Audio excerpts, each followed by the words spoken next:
Tribunal de Justiça de Sergipe recebe comitiva de estudantes de uma universidade aqui do estado.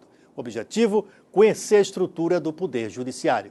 Cerca de 200 estudantes do curso de Direito da Universidade Tiradentes, das disciplinas Estágio e Processo Civil, foram recebidos no Palácio da Justiça. Os futuros operadores do direito conheceram a estrutura do judiciário sergipano e os motivos por este ser considerado um dos melhores do país.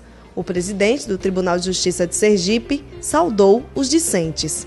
Eu vejo como muito importante essa visita dos estudantes da UNIT ao tribunal. É uma interação entre tribunal e esses futuros operadores do direito que estão conhecendo algumas particularidades desse Tribunal de Justiça, que é considerado o melhor Tribunal de Justiça do país.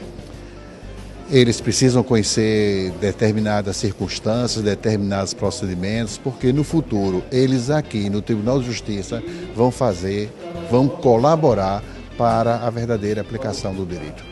No encontro foi apresentado um vídeo explicando de forma didática o funcionamento da Justiça e a divisão entre primeiro e segundo grau de jurisdição. Segundo o professor João Alberto, responsável por trazer os alunos ao Poder Judiciário, esse é o momento de aliar o conhecimento teórico de sala de aula à prática. Bem, os alunos, quando estão lá na faculdade, eles passam a conhecer somente a teoria. E aí o professor, a universidade, juntamente com alguns professores, procuram trazer os alunos para os locais onde eles vão atuar futuramente. Então nós levamos eles para o Tribunal de Justiça, para o Ministério Público, e no Tribunal de Justiça é essencial. Por quê? Porque aqui ele tem todo o conhecimento da estrutura. Então a parte que ele vê na teoria, ele vê aqui apresentada por um desembargador, por um juiz ou pelo próprio presidente e através de alguns vídeos institucionais. Eles passam a ter esse conhecimento de forma prática, da forma como é feito aqui desenvolvida pelos juízes. Os alunos acompanharam a evolução do judiciário e conheceram o planejamento estratégico. Para os estudantes, a aproximação com o tribunal antes do exercício da carreira jurídica é muito importante. Ter esse conhecimento do nosso sistema judiciário é importante para o estudante de direito, porque ele já vai entrando no ramo, né? Já vai conhecendo as formas que atuam o judiciário, os desembargadores, as escrivanias, no caso do Tribunal de Justiça. Então é muito importante esse contato, né? Para ter uma inserção maior dos alunos, assim que se formarem, já conhecer um pouco do sistema judiciário. Foi muito gratificante conhecer a casa, porque é onde eu pretendo trabalhar futuramente, e ver tanta gente importante que compõe, né, o núcleo da justiça do meu estado, sendo que o tribunal foi muito qualificado, foi muito bom. É uma experiência que você leva para o resto da vida. A gente fica mais, participa mais, já conhece a estrutura e fica mais familiarizado com o ambiente. O Código de Defesa do Consumidor, que completa 22 anos, disciplina os direitos e deveres nas relações de consumo. Para tornar a legislação mais atual e abrangente às novas demandas, o Congresso Nacional estuda sua atualização. Sabe quando aquele produto quebra e está no prazo de garantia? Ou quando chega uma conta de telefone com ligações que você não fez? Para resolver o problema, os consumidores têm o apoio do Código de Defesa do Consumidor, que está completando 22 anos de vigência. Esse foi o caso de Irã, que recebeu a fatura da conta de telefone com um valor diferente do que havia sido contratado e imediatamente buscou o PROCON.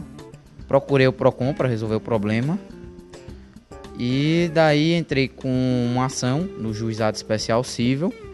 Consegui resolver parcialmente meu problema porque a operadora ainda não cumpriu totalmente o acordo. As empresas de telefonia estão no topo das reclamações geradas pelo PROCON e Sergipe, onde as queixas de má prestação de serviço e descumprimento de contrato são comuns. Segundo o PROCON, foram realizados mais de 22 mil atendimentos somente neste ano. Em primeiro lugar, são as operadoras de telefonia, né, que apesar da suspensão de algumas vendas de chips de algumas operadoras, até a presente data nós não sentimos nenhuma melhora. Continuam as reclamações, o número cada dia de reclamação vem aumentando, tá? E em segundo lugar nós temos, são os fornecedores de aparelhos eletrônicos, a exemplo de notebooks, computadores. Em terceiro lugar, nós temos as administradoras de cartões de crédito. Devido aos altos juros, né, o consumidor ele não consegue pagar o seu cartão, então eles vêm fazer a reclamação.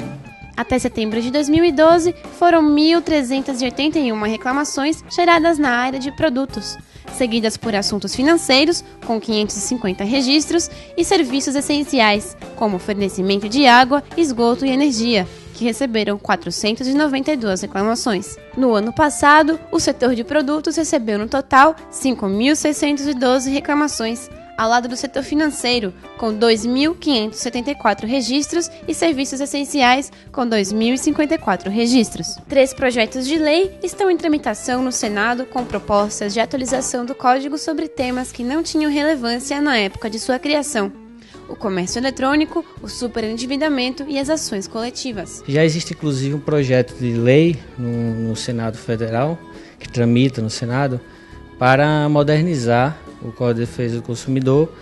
É resultado de um anteprojeto elaborado por uma comissão de juristas renomados, que foram alguns deles, inclusive, que participaram do primeiro código, da elaboração do primeiro código, e hoje está já em fase de aprovação na comissão especial, inclusive que preside o senador Rodrigo Hollenberg.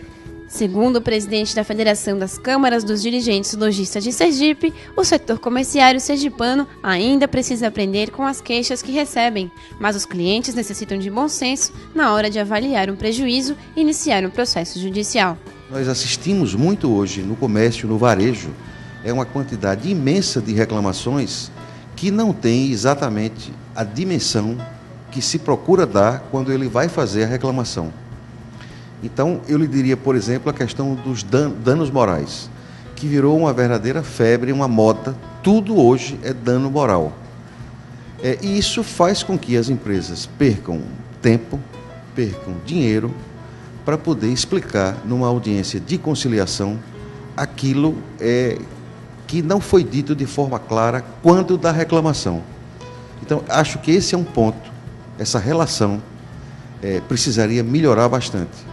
Era preciso que o PROCON, por exemplo, tivesse condição, eu sei que nem sempre é fácil, devido às próprias condições de funcionamento, e apesar do PROCON realizar um excelente trabalho, mas talvez seria muito interessante se pudesse haver uma pré-análise das reclamações antes que elas fossem transformadas em notificações para se comparecer a uma audiência, porque existem às vezes pedidos tão absurdos e os pedidos de danos morais tão grandes em relação ao que seria efetivamente, que isso passa a ser uma coisa que se transformou num grande negócio, quando eu acho que exatamente este não é o objetivo do Código do Consumidor.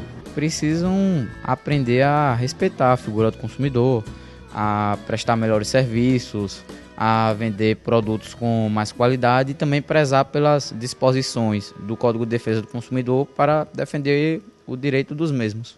Depois do intervalo, o Estatuto da Criança e do Adolescente é ensinado de forma lúdica em escolas. A gente volta já.